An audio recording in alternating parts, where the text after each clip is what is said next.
말씀은 히브리서 1장 1절로 3절까지입니다.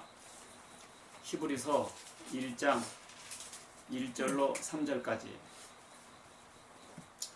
주제는 선지하신 예수님. 읽겠습니다. 옛적에 선지자들을 통하여 여러 부분과 여러 모양으로 우리 조상들에게 말씀하신 하나님이 이 모든 날 마지막에는 아들을 통하여 우리에게 말씀하셨으니 이 아들을 만유의 상속자로 세우시고 또 그로 말미암아 모든 세계를 지으셨느니라. 이는 하나님의 영광의 광채시요 그 본체의 형상이시라. 그의 능력의 말씀으로 만물을 붙드시며 죄를 정결하게 하는 일 하시고 또 높은 곳에 계신 지극히 크신 이의 우편에 앉으셨느니라. 아멘. 한 구절 더 읽지요. 요한복음 1장 보겠습니다. 요한복음 1장 1절부터. 태초에 말씀이 계시니라. 이 말씀이 하나님과 함께 계셨으니 이 말씀은 곧 하나님이시니라. 그가 태초에 하나님과 함께 계셨고 만물이 그로 말미암아 지은 바 되었으니 지은 것이 하나도 그가 없이는 된 것이 없느니라. 아멘. 선지하신 예수님, 앞선 자 있을 제, 옛날부터 계셨다 하는 뜻이죠.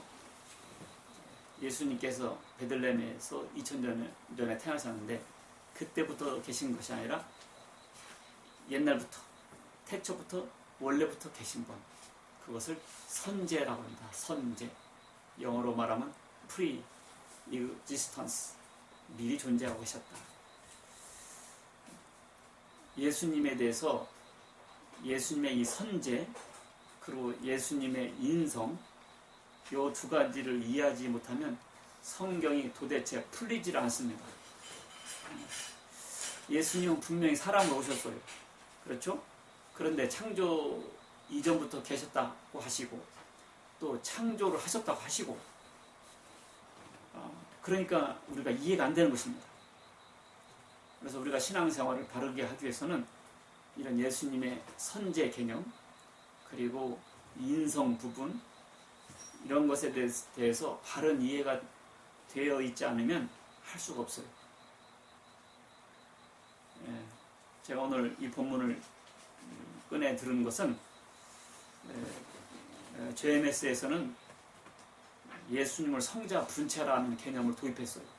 새롭게 인봉 뗐다고 하면서 성자 분체, 그리고 자기도 성자 분체, 이런 개념을 새로 개발해냈습니다. 그래서 성자 분체가 아니고 예수님은 성부 본체이신데 사람의 모양으로 나타나셨다는 것입니다. 원래 예수님은 하나님이신데 사람이 육신을 쓰시고 나타나셨다. 바로 이 개념이 선제와 인성이라는 부분이에요. 이것을 모르면 엉뚱한 소리 하게 되어 있습니다. 자, 예수님의 선제성에 대해서 배우겠어요. 이단들이 예수님의 선제라는 개념을 잘 몰라요. 성부 하나님은 계획자세요. 뭐라고요? 계획자. 그리고 성자 하나님은 예수님을 가르치죠. 성자 하나님은 그 계획을 수행하는 분이세요. 알겠죠? 그리고 성령 하나님은 그 성자 예수로 하여금 그 일을 할 수 있도록 능력을 부여하시는 분입니다. 그러니까 계획자, 또 수행자, 또 부여자, 이런 식으로 말씀드릴 수 있습니다. 성부 하나님은 하늘 보좌에 앉으셔서 피조물들에게 자신을 나타내지 않으세요. 계획을 하시고, 그런데 성자 하나님은 피조물들을 직접 지배하고 관리하시고 인간들과 관계성을 맺고 계시죠. 성령 하나님은 성자 하나님으로 하여금 이 일을 할 수 있도록 능력을 주시고요. 이 상호 관계성에 따라서 성자 하나님이 그분의 역할대로 인간의 역사 속에 오셔서 인간과 직접 관계를 맺습니다. 그래서 성자 하나님은 만물을 손수 창조하시고 피조물들을 지배 관리하시고 간섭하시고 우리에게 생사화복을 주관하십니다. 이렇게 예수님께서 성육신에서 인간으로 오시기 전부터 훨씬 전에부터 계신 분, 그것을 예수님의 선제라고 합니다. 알겠죠? 선제. 자, 요한복음 1장 18절 보시면 이런 말씀 있죠. 본래 하나님을 본 사람이 없으되, 그렇죠? 하나님은 나타나지 않으시니까 아버지 품속에 있는 독생하신 하나님이 나타나셨느니라. 전 옛날에 이런 구절을 보면 이해를 못했어요. 여기 보면 아버지의 품속, 영어 성경 보면 그 하나님 옆에 있는 분이시거든요. 하나님 Father's side, 하나님 옆에 계신 분께서 독생하신 하나님이라는 거. 여기 보면 예수님을 뭐라고 그랬어요? 독생하신 하나님. 그러니까 예수님, 하나님을 본 사람이 없을 때 하나님 우편에 앉아 계셨던 하나님께서 나타나셨다는 거예요. 여기 보세요. 하나님 품속, 하나님 우편에 계셨던 하나님, 그 하나님께서 나타내셨다. 이와 같이 예수님은 창조 전부터 선제하셨던 분이다. 그 얘기. 그래서 예수님께서 나타내셨다. 그리고 예수님께서 직접 말씀하셨어요. 요한복음 17장 5절 보세요. 요한복음 17장 5절 보면 아버지여, 창세전에 내가 아버지와 함께 가졌던 영화로서 지금도 아버지와 함께 나를 영화롭게 하옵소서. 예수님께서 직접 말씀하시기를 창세전부터 내가 아버지와 함께 가졌다. 하나님과 함께 계셨다는 거예요. 이것이 바로 pre-existence, 선제. 알겠죠? 이런 것을 이단들은 모르죠. 자기네 교주가 창세전부터 있었던 것이 아니니까. 그러니까 이런 성경 구절을 읽으면 그냥 건너뜁니다. 그러면서 좀 흥분해서 글 썼구만, 이런 식으로 생각한다는 거예요. 흥분해서 글 쓴 것이 아니라 그대로 읽어야 돼요. 예수님께서는 창세전부터 하나님과 함께 계셨구나. 그럼 그 말씀 그대로 읽어야 돼요. 그런데 자유주의 신학자들이나 이단자들은 이런 예수님의 선제 개념을 이해를 못하죠. 그래서 그렇게 엉뚱한 일들을 벌이는 거예요. 구약 성경에서는 우리가 하나님을 여호와 하나님이라고 부르는데, 하나님의 이름이 너무 거룩해서 유대인들은 이름을 부르지 않았어요.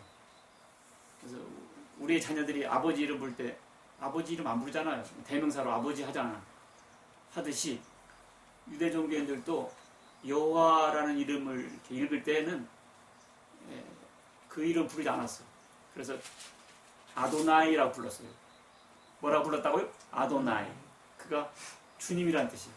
그러니까 하나님 이름 대신 주여 이렇게 얼른 번역해서 불렀습니다. 그 아도나이를 히라보 성경으로 번역할 때 큐리오스로 번역했어요. 큐리오스. 꾸리오스라도 하는데 큐리오스. 그게 주님이라는 뜻이거든요.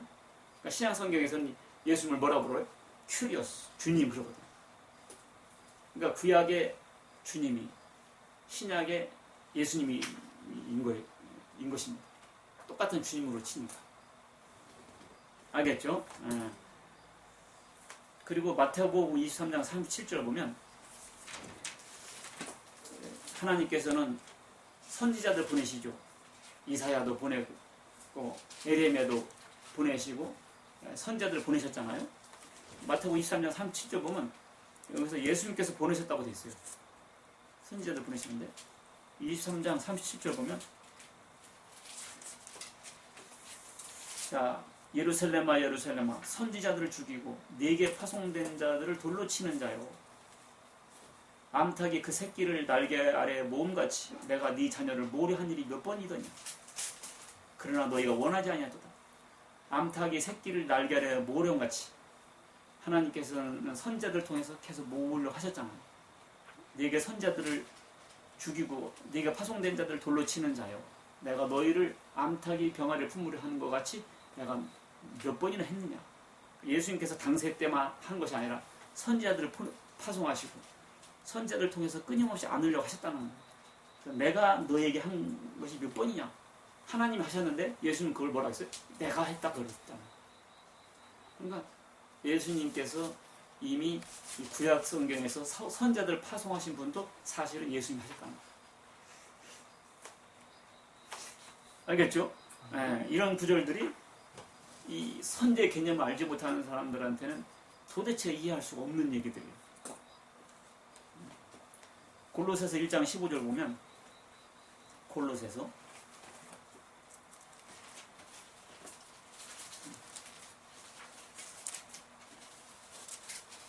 그는 1장 15절 그는 보이지 아니하는 하나님의 형상이시오. 그는 누구죠? 예수님이죠. 모든 피조물보다 먼저 나신 이시니, 그렇죠? 만물이 그에게서 창조되되, 창조주죠. 하늘과 땅에서 보이는 것들과 보이지 않는 것들과 혹은 왕권들이나 주권들이나 통치자들이나 권세들이나 만물이 다 그로 말미암고 그를 위하여 창조되었고 또한 그가 만물보다 먼저 계시고 만물이 그 안에 함께 섰느니라. 이게 바로 선제예요. 만물보다 먼저 계셨다 그 말이에요. 예수님은 선제, 원래 계신 분. 알겠죠? 예, 이런 구절을, 선제 개념을 모르는 사람들은 어떻게 읽히겠어요? 바울이 흥분했었구만. 그렇게 생각한다는 거예요. 하나님의 영이 하신 것을 예수님이 했다고 그렇게 말해버리는구만. 하나님의 영이 예수님께 들어갔으니까 이런 식으로만 이해한다는 거예요. 그것이 아니고 아예 예수님이 창조하셨다고 딱 성경에 나와 있습니다. 그러니까 예수님은 바로 원래부터 계신 분이에요. 알겠죠? 이 선제 개념을 아셔야 한다는 거예요. 그 다음에 요한복음 8장 56절 보면 너희 조상 아브라함은 나의 볼 것을 즐거워하다가 보고 기뻐하였느니라. 유대인들이 가로되 네가 50도 못 되었는데 아브라함을 보았느냐? 네가 50도 못 되었거든. 맞지? 50도가 안 되었죠 그 당시가. 근데 예수님께서 뭐라고 하셨는 거 아니에요? 58절, 8장 58절 예수께서 가라사대 진실로 진실로 너희에게 이르노니 아브라함이 나기 전부터 내가 있느니라. 진실로 말씀하신다는 거예요. 괜히 뻥치는 거나 이런 것이 아니고 진실로. 마지막 아담으로서, 아담의 사명을 가진 자로서 이런 차원이 아니고 아브라함 이전부터, 만물 전부터, 창세 전부터 계신 분. 그 말 그대로예요. 아브라함 이전부터 계셨다 그 말. 예수님은 처음과 나중입니다. 알파와 오메가. 처음과 나중은 하나님이시죠. 이사야 44장 6절 보면 이스라엘 왕인 여호와, 이스라엘의 구속자인 만군의 여호와가 말하노라. 나는 처음이요 나는 마지막이라. 나 외에 다른 신이 없느니라. 그렇죠? 하나님은 유일하신 하나님이라는 것을 알파와 오메가로 하시죠. 처음과 나중, 시작과 끝. 그것을 히라보라고 하면 알파와 오메가. 기업과 히읗, A와 Z. A와 Z를 영어로 말하면 아토스죠. 아토스. A to Z. 그래서 자동차 있었죠. 아토스. 그게 A부터 Z까지 완벽한 차라는 그런 의미를 갖고 있는 이름이죠. 그 차를 설명하는 것은 아니지만 그런 얘기예요. A to Z. 아토스. 알파와 오메가. 알파와 오메가는 오직 하나님이십니다. 그렇죠? 요한계시록 보면 1장 8절 주 하나님이 가라사대 나는 알파와 오메가라. 이제도 있고 전에도 있었고 장차 올 자요. 그렇잖아. 장차 올 분은 누구예요? 예수님이죠. 근데 나는 알파와 오메가, 난 하나님이신데 장차 올 자라요 해버리잖아. 그러니까 예수님은 하나님이시고 알파와 오메가라. 그 말이에요. 알겠죠? 계시록 21장 6절도 그렇고요. 계시록 22장 12절도 그렇습니다. 내가 속히 오리니. 누가 오세요? 예수님 오시잖아요. 속히 오리니. 내가 줄상이 내게 있어 각 사람이 그의 일하는 대로 갚아주리라. 나는 알파와 오메가요 처음과 나중이요 시작과 끝이라. 처음과 나중 알파와 오메가는 하나님이신데 예수님께서 내가 알파 오메가 내가 다시 온다 하지 않습니까? 알파와 오메가 그러니까 예수님은 하나님이시다 그 얘기예요. 선제.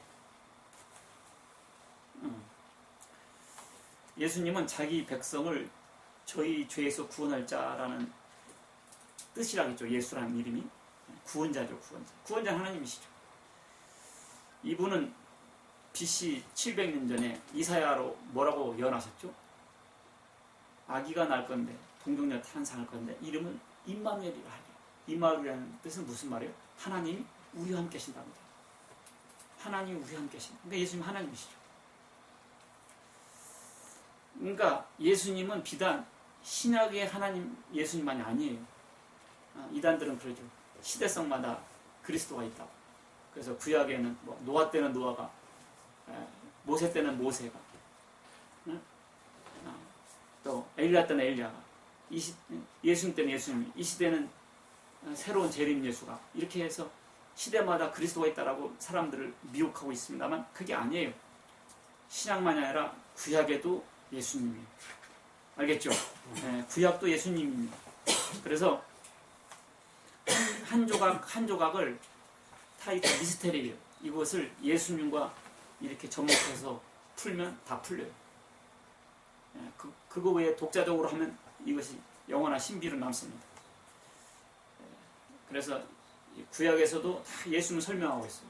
그래서 구약의 한 항목을 통해서 예수님을 발견할 때마다 우리는 신비로움을 느끼고 하나님의 사랑을 깨닫게 되는 것이죠. 그래서 광야 시대에 반석에서 물을 내서 마셨습니다. 목마를 때 반석에서 반석을 쳐서 물을 나오게 했죠. 그것이 뭐였습니까? 고린도전서 10장 4절 보면 반석은 예수 그리스도라 했단 말이에요. 반석에서 물이 나온 것처럼 예수님에게서 생명수가 나올 것을 말씀하는 거예요. 예수님으로부터 나온 생명수를 먹고 살아라. 그리고 광야에서 불뱀이 나와서 다 물어 죽일 때 어떻게 했어요? 모세가 노뱀을 들었죠. 요한복음 3장 14절에 뭐라 하겠어요? 모세가 광야에서 뱀을 든 것처럼 인자도 들려야 하리니 그를 믿는 자마다 영생을 얻게 하려 한다. 노뱀을 보고 산 것처럼 십자가를 보고 살아라. 그 말씀 아니에요? 이와 같이 구약도 다 예수님을 의미하고 있습니다. 성막에 보면 휘장이 있어서 휘장 가리고 있었습니다. 근데 예수님께서 죽으셨을 때 휘장이 천장부터 바닥까지 쫙 찢어지죠. 그래서 법궤를 볼 수 있었습니다. 그것은 뭐예요? 히브리서 10장 20절 보니까 그 길은 우리를 위하여 휘장 가운데로 열어놓으신 새롭고 산 길이요 휘장은 곧 저희의 육체입니다. 그래서 예수님께서 십자가에서 죽으심으로 휘장이 찢어진 거예요. 그래서 우리가 하나님께 직접 나갈 수가 있게 된 것입니다. 이와 같이 성경을 모든 항목은 다 예수님을 의미하고 있는 거. 알겠죠? 그래서 하나님께서 여러 선자들과 말씀으로 말씀하셨다가 마지막 시대에 아들을 통해서 드러내셨다. 예수 그리스도는 비밀이었던 것입니다. 비밀. 자, 예수님은 선지하셨던 분이구나. 알겠죠? 그 다음에 인성 부분. 예수님은 분명히 사람으로 오셨습니다. 근데 구약 성경 보면 하나님도 사람과 같은 모습으로 나타나세요. 창세기 6장 6절을 보면 하나님께서 사람 지으셨으면 한탄했다 그랬거든요. 마음에 근심하시고 마음에 근심도 하고 한탄도 하셨습니다. 그리고 하나님은 우상 숭배하는 이스라엘 백성들에 대해서 질투도 하시고 또 진노도 하시고 사람들이 쓸데없이 일을 벌이면 비웃으시기도 하시고요. 노하시기도 하시고 그렇죠. 그같이 하나님의 그런 인간성의 모습을 볼 수 있습니다. 그런데 신약 예수님도 그런 사람과 같은 감정을 표출하셨어요. 그래서 배고파하셨고 목말라 하셨고 주무셨고 졸기도 하셨고 슬퍼하셨고 근심하셨고 울기도 하시고 그렇죠. 화도 내시고 금식기도 하셨고요. 그래서 그 후 사탄에게 시험도 받으시고 또 제자들을 뽑을 때 밤새도록 기도하시고 누구를 뽑을까 하나님과 대화도 하시고요. 그리고 복음 전하기 위해서 밤새도록 기도도 하시고, 그런 또 겟세마네 동산에서 기도하실 때는 아버지의 이 죽음에 대한 옮겨달라고 기도하는 거 보면 사람들이 생각할 때는 어떻게 이분이 하나님이냐, 응? 이렇게 나약한 분인데 라고 우리가 이 예수님의 신성 부분을 놓치고 사람으로만 착각하게 되는 경우가 있습니다. 이렇게 이런 분이 무슨 하나님이냐, 뭐 하나님한테 기도하냐, 이런 식으로 예수님을 오해하는 사람들이 그런 식으로 말을 많이 하죠. 그것은 예수님의 인성 부분을 몰라서 하는 것이죠. 예수님의 인성 부분을. 자, 예수님은 창조주시고 하나님이시기 때문에 뭐 쉽게도 구원하실 수도 있었어요. 그냥 구원할 수도 있다 그 말이에요. 그러나 그렇게 하지 아니하시고 하나님께서 사람으로 오셨죠. 그렇게 하신 이유가 구약 성경에 그렇게 예언되어 있었어요. 하나님께서 그렇게 계획을 짜신 거예요. 창세 전부터. 그래서 예수님이 사람으로 오셨다는 것은 뭐냐? 사람은 죽는다는 게 특징이거든요. 사람은 죽는다는 게 특징이에요. 그러니까 하나님이 사람으로 오셨다는 것은 뭐예요? 죽으러 오신 거죠. 죽으러 오신 거죠. 왜 죽어야 했을까요? 그것이 죄를 사하기 위해서, 죄값으로 피를 흘려야 되니까. 그러니까 예수님은 피를 흘리러 오셨던 거예요. 왜 흘리셔야 됐을까요? 그게 바로 사랑이죠. 그래서 대신 죽어주는 사랑인 거죠.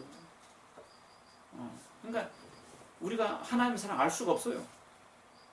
우리 인간의 눈높이로 보이지 않고는. 그러니까 하나님이 사람 오셔서 대신 죽어줬을 때 그때서야 조금 깨달을까? 대신 죽어주면서까지도 사랑을 나타내셨는데 얼마나 사람 오해합니까? 누가 죽으라고 했까지? 내가 언제 당신 죽으라고 했나요? 원래 안 죽었어야 좋은 거 아니에요? 헤라클레스 마냥?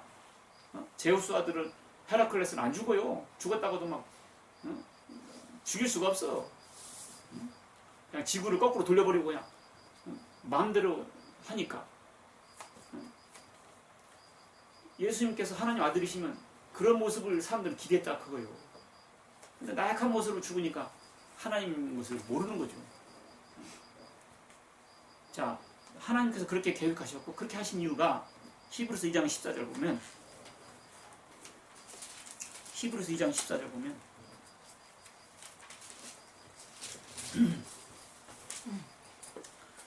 자, 자녀들은 우리들이죠. 우리들은 혈과 육에 속하였음에, 그렇죠? 그도 또한 같은 모양으로, 그는 예수님이죠. 혈과 육을 함께 지니심은 이유가 나와요. 왜 지니셨는가? 죽음을 통하여 죽음의 세력을 잡은 자. 죽음의 세력을 누가 잡았습니까? 이 마귀가 잡았는데 곧 마귀를 멸하기 위해서 그랬다는 거예요. 예수님 죽으셔가지고 호랑이 잡으려면 호랑이 굴로 들어가는 것처럼 예수님이 사람으로 오셔서 죽어가지고 이 죽음의 권세를 부활하셔서 깨트려 버리시잖아요. 그래서 마귀를 잡은 거예요. 그러니까 이 십자가는요, 하나님이 사람 오셨다는 거. 이 인성은 예수님이 하나님이 아니라는 소리가 아니라 하나님이 사람으로 오셔가지고 완벽하게 사람으로 변신된 사건은, 그래서 우리를 죽기 위해서 대신 죽어준 사건은 예수님이야말로 진짜 하나님이시구나. 하나님인데 완벽히 사람으로 나타나시잖아요. 그거야말로 하나님의 신성의 극치. 진짜 이 예수님의 인성이야말로 하나님의 신성을 나타나고 있다 그 말이에요. 하나님의 사랑의 절정. 그래서 예수님은 하나님의 지혜요 능력인 것이고, 그래서 하나님의 미련한 것이 사람의 지혜보다 하나님의 약함이 사람의 강함보다 강한 것이 바로 십자가 사건이 있었다 그 말이에요.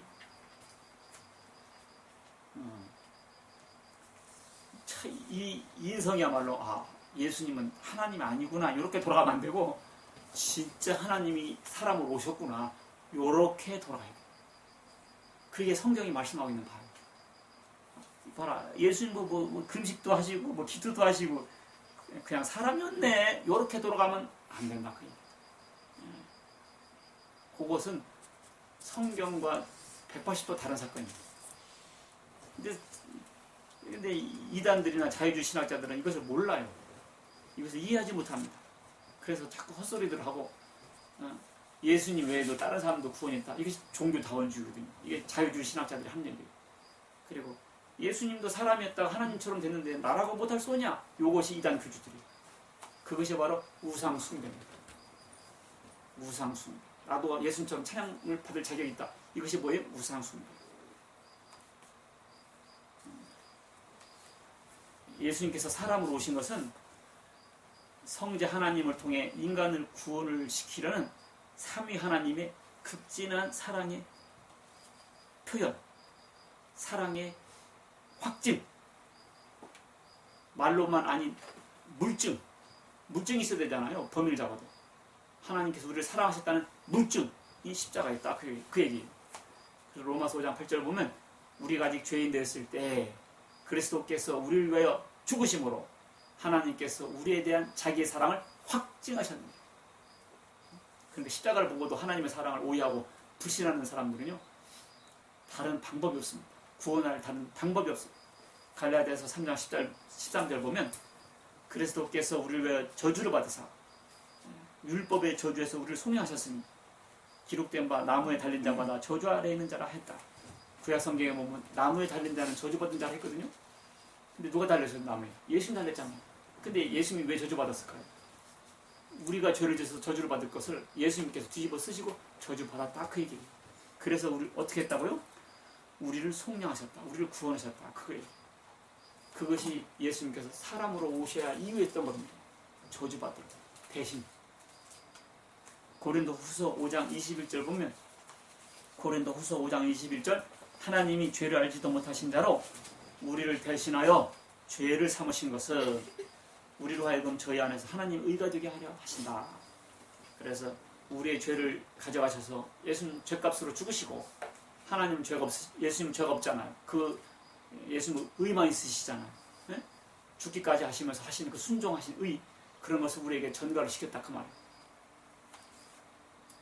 그래서 예수님은 고린도전서 1장 24절에 그리스도는 하나님의 지혜요 능력이 있던 것입니다. 온전한 대속물은 하나님 한 분밖에 없어요.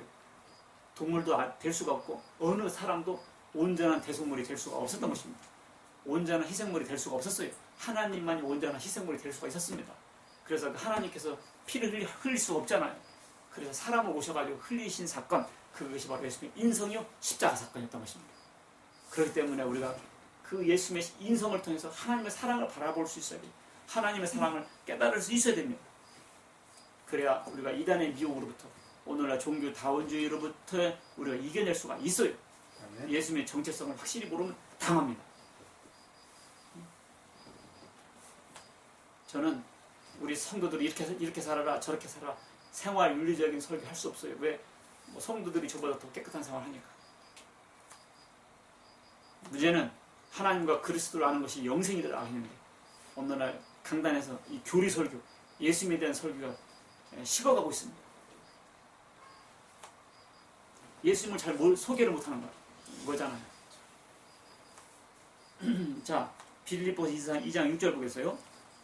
제가 옛날 죄임에서 있을 때 참 껄끄럽게 늘 걸렸던 구절이 이 구절이었습니다.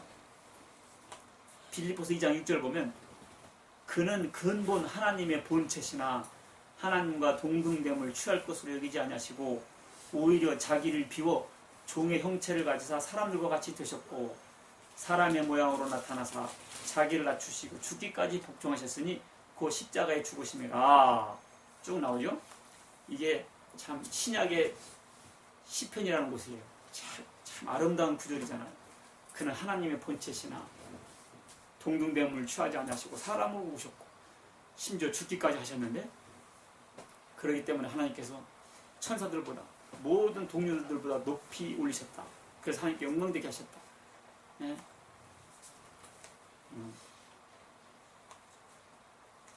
알겠죠? 네. 이것을 그리스도의 비하, 승귀라고 합니다. 비하와 승귀. 하나님이신데 사람처럼 됐고 죽기까지 했고 더 이상 낮아질 수가 없잖아요. 그래서 비하라고 이거예요. 그 다음에 높이셔서 최고 높이까지 되셨다. 승귀. 자기 비움. 자, 여기 보니까 뭐라고 해놓으니 그는 하나님의 본체, 이것을 성부 본체. 예수님은 성부 본체에 딱 그 얘기예요. 그래서 사람으로 오셨다는 것이거든요. 근데 정명석은 뭐라고 그러는 거 아니? 성자 분체라고 합니다. 성자 분체. 그래서 이게 본체하고 분체하고는 하늘과 땅 차이예요. 본점과 분점은 하늘과 땅 차이라니까. 본점은 사장이고 분점은 그냥 종업원이나 고용인들이죠. 본점은 사장이고. 그러니까 예수님도 분체라고 하는 것은 분점이라는 거 아니에요? 나도 그 옆에 분점을 차린다는 거 아니에요? 그래서 나도 예수다 그 얘기 하려고 하는 거예요. 그것은 완전 틀린 얘기예요. 예수님은 분체가 아니라 성부 본체인데 사람으로 오셨다는 거예요. 그러니까 본점 사장님이신데 지방 영업소에 종업원처럼 나타나신 거예요. 그분은 그분이라니까. 그래도 오늘 아침에 그런 생각이 들더라. 본점 사장님이신데 지방에 있는 분점같이 나타나신 거예요. 그렇다고 그분이 분점은 아니다 그 얘기예요. 본체시나 동등됨을 취하지 않고 어떻게 했다? 종업원처럼 나타났다 그 얘기예요. 사람처럼 나타나서 심지어 죽기까지 뺨맞기도 했다 그 말이에요. 이게 분체하고 본체하고는 하늘과 땅 차이. 그러니까 성경이 뭐라고 했어요? 마태복음 5장 보면 율법은 1.1획도 변하지 않고 이루리라. 1.1획. 이런 것이 1.1획인 거예요. 본체, 분체. 이 하늘과 땅 차이예요. 본체, 분체. 그냥 성부 분체인데 이렇게 나가요. 성부 분체. 본체, 성부 본체. 이것을 성자 분체라 가지고 뭐 인봉 뗐다. 뭐 이래가지고 제가 반증 강의 해주고 이걸 다 얘기를 해줘도 돌부처처럼 사람들이 변하지 않아요.